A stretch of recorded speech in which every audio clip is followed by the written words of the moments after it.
Les architectes africains travaillent quelquefois en réseau, mais c'est vrai que c'est assez timide. Cela aurait dû être beaucoup plus important, ce qui aurait permis une intégration qui soit à niveau par rapport au continent.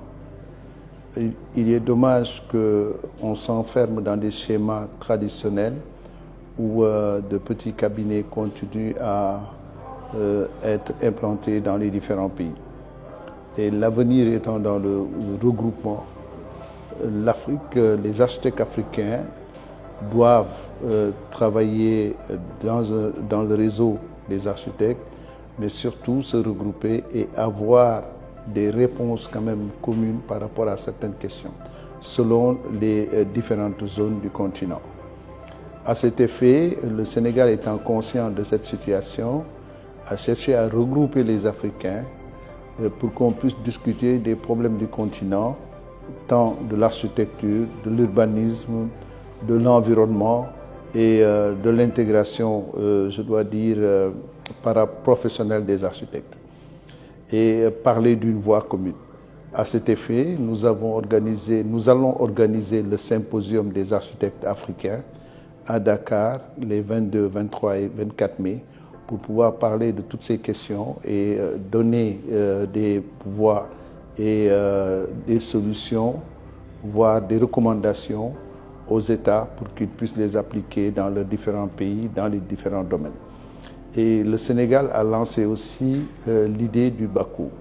L'idée du Bakou, c'est d'avoir une architecture identitaire, une architecture, après avoir fait une introspection de ce qui se passait dans les différents pays, le patrimoine qui partait, parce qu'on était en train de casser les bâtiments qui traduisaient donc le patrimoine des pays, donc l'histoire de ces pays.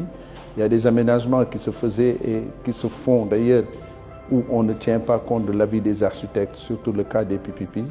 Et maintenant, on n'empêche pas aux autres confrères de travailler, mais nous voulons quand même que dans un pays donné, quand une personne vient y travailler, qu'un architecte local y soit et que le travail se fasse en duo.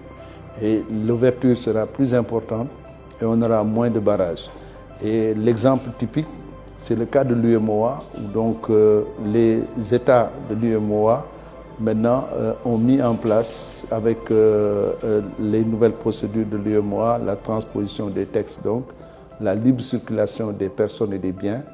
Donc les architectes maintenant, dès qu'ils sont inscrits à l'ordre dans un pays donné de l'UMOA, cela leur permet de travailler dans un autre pays.